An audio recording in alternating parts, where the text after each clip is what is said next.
ચલો, કેમ છો વિદ્યાર્થી મિત્રો? હવે આપણે ઘણી બધી પ્રક્રિયાઓ જોઈ, જેમ કે હેલો આલ્કેનની બનાવટ, પછી હેલો એરિનની બનાવટ. એમાં હેલો એરિનની બનાવટ જે છે એ તમારે મે આ વર્ષે જે 2021માં તમારા બોર્ડની એક્ઝામ લેવાશે 12થની, એમાંથી કાઢી નાખેલી છે હેલો એરિનની બનાવટ ખાલી. બરાબર છે, હેલો આલ્કેનની બનાવટ છે, પણ તેમ છતાં એમાંથી જે સેન્ડ મેળની પ્રક્રિયાઓ છે તમારે 13મા ચેપ્ટરમાં એમાઇન સંયોજનોમાં છે, એટલે આપણે સાથે સાથે અહીંયા સમજાવી દીધેલી છે. બરાબર છે. હવે આપણે જોવા જઈએ છીએ રાસાયણિક પ્રક્રિયાઓ. તો રાસાયણિક પ્રક્રિયાઓ કોની? તો હેલો આલ્કેનની. તો ટાઇટલ આપી દઈએ, હેલો આલ્કેન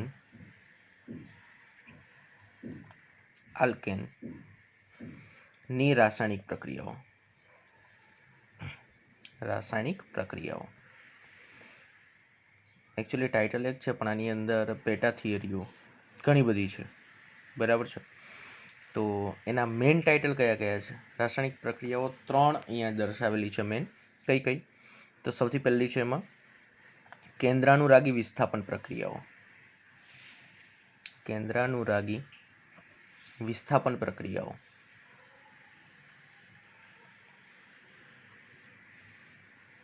જેનો એક ભાગ આજે આપણે જોવાના છીએ આ જ વિડીયો લેક્ચરમાં. બરાબર છે.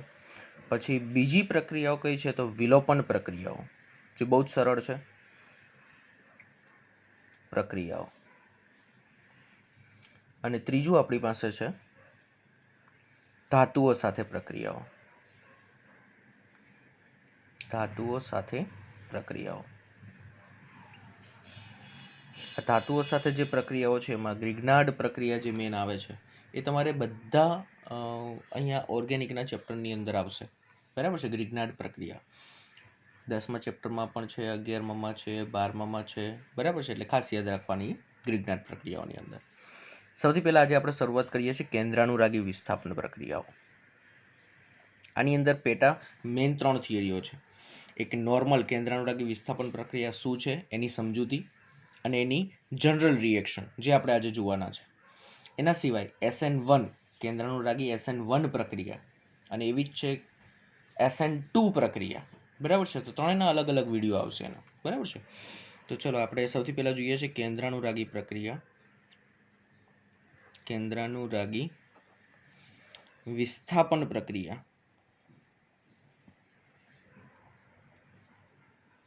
હવે અહીંયા જો બે શબ્દો ખાસ અગત્યના છે, કેન્દ્રાનુરાગી અને બીજું વિસ્થાપન. તો વિસ્થાપનનો મતલબ શું થાય પહેલાં તો એ સમજો કે અણુની અંદર રહેલા કોઈ એક પરમાણુને બહાર કાઢી એની જગ્યાએ બીજો પરમાણુ ઉમેરવો. કોઈ પણ તમને અણુ આપેલો હોય એમાં એક પરમાણુ બહાર કાઢી અને બીજો પરમાણુ ઉમેરવો. એક્ઝામ્પલ તરીકે હું તમને એવું કહું કે મિથેન. મિથેન એટલે CH4. બરાબર છે. ધારો કે એની પ્રક્રિયા આપણે કરાવીએ છીએ Cl2 સાથે, તો થાય શું?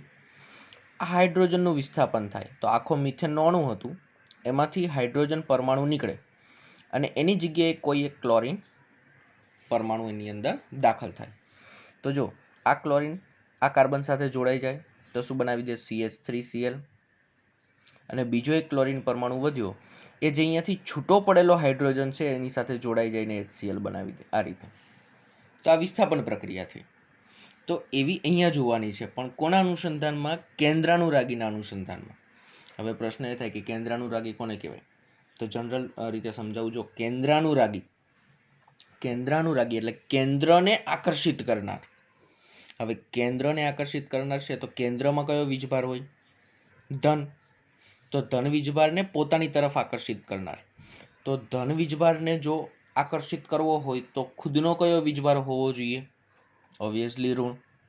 તો અહીંયા જે કેન્દ્રાનુરાગી વિસ્થાપન પ્રક્રિયાઓ છે એમાં કેન્દ્રાનુરાગી જે પ્રક્રિયક હશે એનો વીજભાર કયો હોવો જોઈએ? ઋણ. તો જ એ કેન્દ્રને પોતાની તરફ આકર્ષિત કરી શકે. તો એના માટે જ સૌથી પહેલું સ્ટેટમેન્ટ કે કેન્દ્રાનુરાગી પ્રક્રિયકો ઘણા બધા છે. કેન્દ્રાનુરાગી પ્રક્રિયકો ઇલેક્ટ્રોન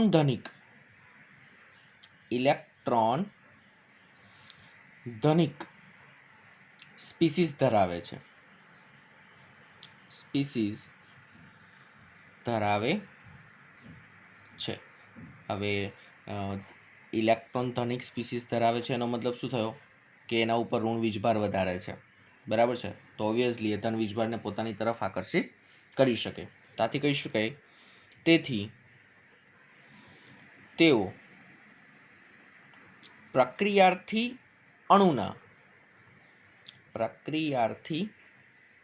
અણુના ઇલેક્ટ્રોન ઉણપવાળા ભાગ પર હુમલો કરે છે. એટલે કેન્દ્રાનુરાગી પ્રક્રિયક છે એ તો ઇલેક્ટ્રોન ધનિક છે, એટલે એના ઉપર ઋણ વીજભાર છે. તો એ કોના ઉપર હુમલો કરી શકે? તો જેની સાથે એની પ્રક્રિયા કરાવડાવવાની છે કે જ્યાં ઇલેક્ટ્રોન ઉણપ છે, એટલે કે ઇલેક્ટ્રોનની ઉણપ હોય એટલે એ કયો વીજભાર ધારણ કરતો હોવો જોઈએ? સામેવાળો પ્રક્રિયાર્થી ધન વીજભાર. તેના ઉપર હુમલો કરી અને રાસાયણિક પ્રક્રિયા કરે છે. તો આવી પ્રક્રિયાને શું કહી શકો? કેન્દ્રાનુરાગી વિસ્થાપન પ્રક્રિયા. ત્યાં દર્શાવી દઈએ. આથી એવી પ્રક્રિયા કે જેમાં કેન્દ્રાનુરાગી પ્રક્રિયક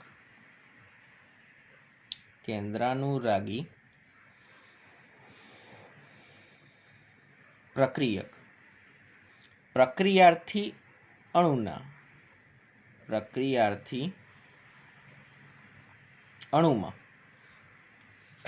અગાઉથી હાજર રહેલા, ખાસ યાદ રાખજો આ કઈ રીતે અગાઉથી હાજર રહેલા હોય છે તો એ પણ હમણાં આપણે પ્રક્રિયામાં દર્શાવીએ. અગાઉથી હાજર રહેલા કેન્દ્રાનુરાગી પ્રક્રિયકનું વિસ્થાપન કરે છે,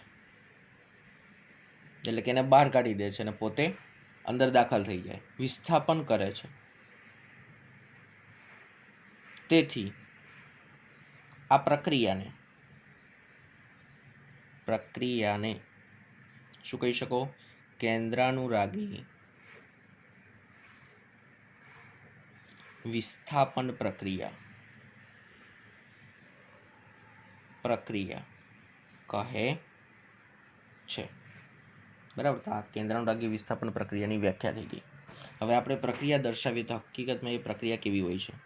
તો જો કેન્દ્રાનુરાગી પ્રક્રિયક, તો એની અંદર કેન્દ્રાનુરાગી જે છે એનો મતલબ શું થાય? ન્યુક્લિયોફિલિક.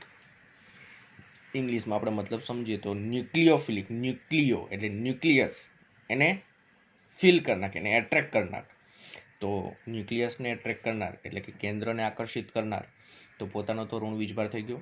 પણ ન્યુક્લિયોફિલિક એવો શબ્દ વાપરીએ છીએ આપણે, એટલે એની સંજ્ઞા દર્શાવીએ NU, અને એ બીજાને આકર્ષિત કરશે તો ધન વીજભારને પોતાની તરફ આકર્ષિત કરે તો પોતાનો કયો વીજભાર હોવો જોઈએ? ઋણ. એટલે NU માઇનસ એવું દર્શાવીએ. આ શું થયું આપણી પાસે? કેન્દ્રાનુરાગી પ્રક્રિયક. આ કોની સાથે પ્રક્રિયા કરે? તો અહીંયા આપણે પ્રક્રિયા કોની છે? હેલો આલ્કેનની. તો હેલો આલ્કેન સાથે પ્રક્રિયા દર્શાવો. હેલો આલ્કેન એટલે CX માં કાર્બનના 4 બંધ હોવા જોઈએ. તો આ રીતે બંધ દર્શાવી દીધા. આની અંદર ઓલરેડી જે ધન વીજભારિત હાજર હોય પરમાણુ, એ તો સીધી વસ્તુ છે. CX બંધ હોય તો આપણે CX બંધનો સ્વભાવ જોયો. તો CX બંધના સ્વભાવમાં શું થાય? તો હેલોજન એની વિદ્યુત ઋણતાના કારણે માઇનસ ડેલ્ટા એટલે કે આંશિક ઋણ વીજભાર ધરાવે, અને કાર્બન આંશિક ધન વીજભાર દર્શાવે. આ રીતે તો સીધી વસ્તુ થઈ ગઈ. અહીંયા આ ઋણ વીજભારિત તમારી પાસે કેન્દ્રાનુરાગી પ્રક્રિયક છે એ આના ઉપર હુમલો કરશે. જ્યારે આ હેલો આલ્કેન ઉપર હુમલો કરે તો આમાંથી આ હેલોજન આયનને દૂર કરી દે અને એની જગ્યાએ કોણ જોઈન્ટ થઈ જાય? NU. એટલે કાર્બન સાથે હવે કોને જોઈન્ટ કરી દેવાનો છે આપણે? NU ને, એટલે ન્યુક્લિયોફિલિકને. તો અહીંયા તમારે પ્રક્રિયામાં શું થાય? હેલોજન દૂર થાય અને એની જગ્યાએ શું ઉમેરવાનો છે? NU ને. તો કાર્બન એની સાથે NU, આ તમારે પ્રક્રિયા થઈ ગઈ. પણ આની અંદર દૂર શું કરીએ છીએ આપણે? Halogen X minus. આ જે દૂર થતો જે તમારી પાસે આયન છે દૂર થતો આયન એને શું કહી શકો? અવશિષ્ટ સમૂહ. યાદ રાખજો, અવશિષ્ટ સમૂહ. દૂર થતો જે આયન હોય તેને શું કહી શકો? અવશિષ્ટ સમૂહ. તો આવી રીતે પ્રક્રિયા કરવાની છે. આ જનરલ છે. આમાં એનયુની જગ્યાએ તમે ગમે તે લઈ શકો. કયા? તો તમારે ટેક્સ્ટબુકમાં તમે જોઈ શકો 10.4 કોષ્ટક નંબર 10.4 એની અંદર ઘણા બધા પ્રક્રિયક કેન્દ્રાનુરાગી પ્રક્રિયકો આપેલા છે એનયુ. અને એની પ્રક્રિયા જ્યારે હેલો આલ્કેન્સ સાથે થાય ત્યારે નિપજ કઈ બને એ પણ દર્શાવેલી છે. તો તમારે એની અંદર આપણે જો કે થિયરીમાં મેન્શન નથી કરવાનું, પણ એમસીક્યુ માટે ખાસ યાદ રાખવાનું છે કે કયો કેન્દ્રાનુરાગી પ્રક્રિયક હોય તો કઈ નિપજ મળે, એ ખાસ યાદ રાખવાનું છે. ક્લિયર અહીંયા સુધી? હવે આગળ જુઓ. આ વિસ્થાપન પ્રક્રિયાથી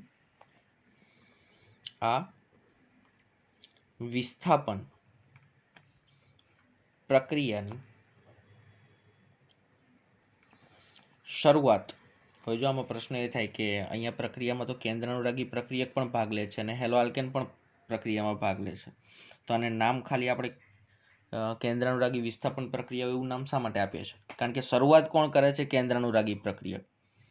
આ શરૂઆત કરે છે, આથી તેને કહી શકાય કેન્દ્રાનુરાગી વિસ્થાપન પ્રક્રિયા. તો અહીંયા દર્શાવી દઈએ. આ વિસ્થાપન પ્રક્રિયાની શરૂઆત કેન્દ્રાનુરાગી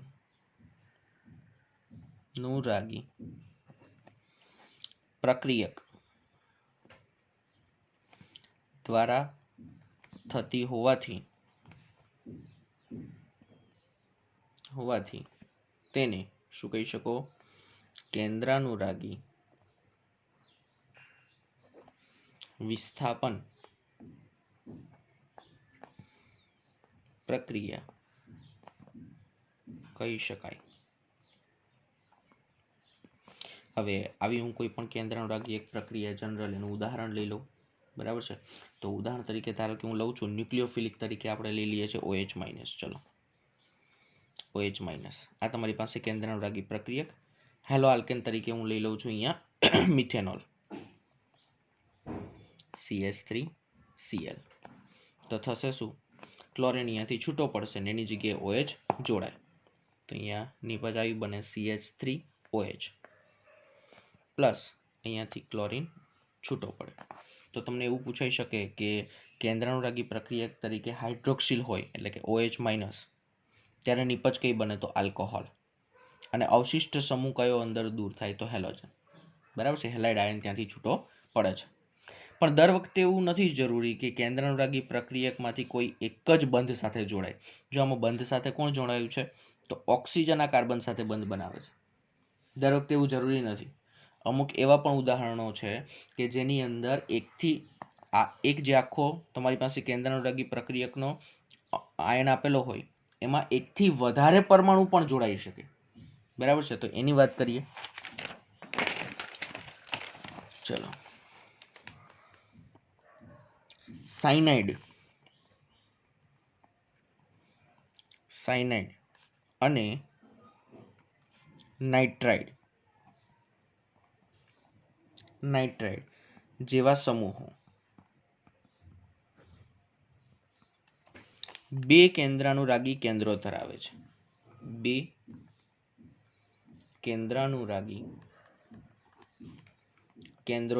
છે. ધરાવે છે. તો તેને શું કહી શકાય? તેથી તેને ઉભયદંતીય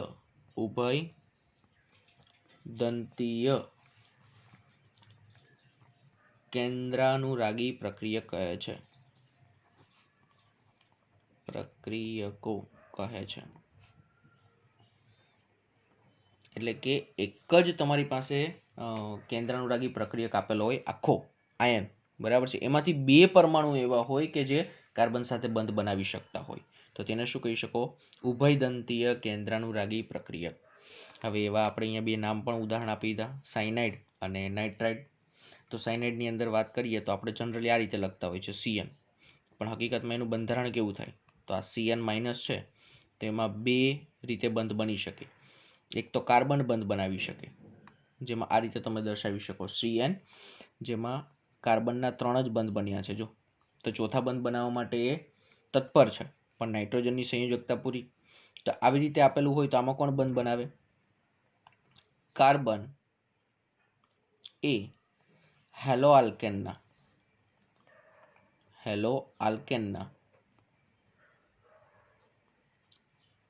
કાર્બન સાથે જોડાય. જ્યારે CN આપેલું હોય આ રીતે, ત્યારે આ કાર્બન સાયનાઇડ માનો આ કાર્બન એ હેલો આલ્કેનના કાર્બન સાથે જોડાય. પણ ધારો કે આનાથી ઊંધું આપેલું હોય C+N, તો નાઇટ્રોજન ઉપર ઋણ વીજભાર આવે. તો કહી શકો આવું હોય ત્યારે શું થાય?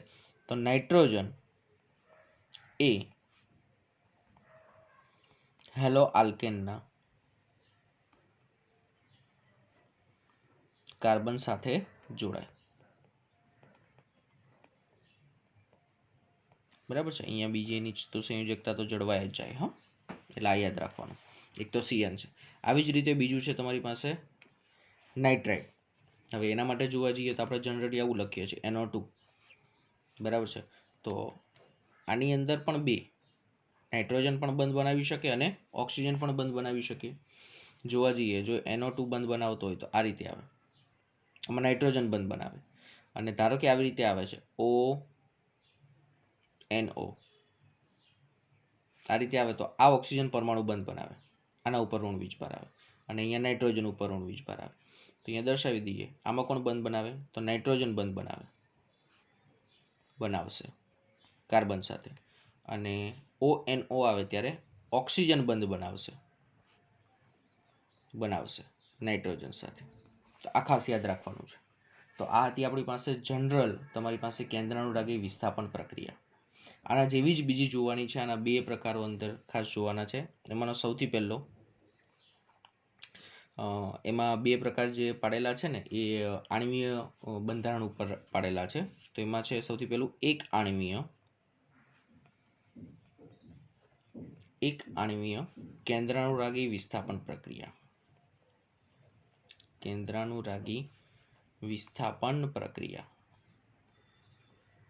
અને બીજું છે પેલી એક આણ્વીય છે, બીજી દ્વિઆણ્વીય કેન્દ્રાનુરાગી વિસ્થાપન પ્રક્રિયા, જેને આપણે શોર્ટમાં શું કહીશું? દ્વિઆણ્વીય છે તો SN2. S એટલે સબસ્ટિટ્યુશન, N એટલે ન્યુક્લિયોફિલિક, 2 એટલે દ્વિઆણ્વીય. તો સબસ્ટિટ્યુશન ન્યુક્લિયોફિલિક દ્વિઆણ્વીય પ્રક્રિયા. અને અહીંયા SN1 આપણે જો અહીંયા ઘાતમાં દર્શાવીએ છીએ, તો ઘાત હોય એ તો શું દર્શાવે? પ્રક્રિયા ક્રમ. તો અહીંયાથી તમારો MCQ થઈ જાય કે એક આણ્વીય પ્રક્રિયા હોય, એક આણ્વીય કેન્દ્રાનુરાગી વિસ્થાપન પ્રક્રિયા, તો એનો પ્રક્રિયાનો ક્રમ કયો થઈ જાય? 1. અને દ્વિઆણ્વીય કેન્દ્રાનુરાગી વિસ્થાપન પ્રક્રિયા હોય તો એનો ક્રમ કયો થઈ જાય? 2. આના વિશે આપણે ડિટેલમાં નેક્સ્ટ વિડીયો લેક્ચરની અંદર જોઈશું. બરાબર છે. Thank you.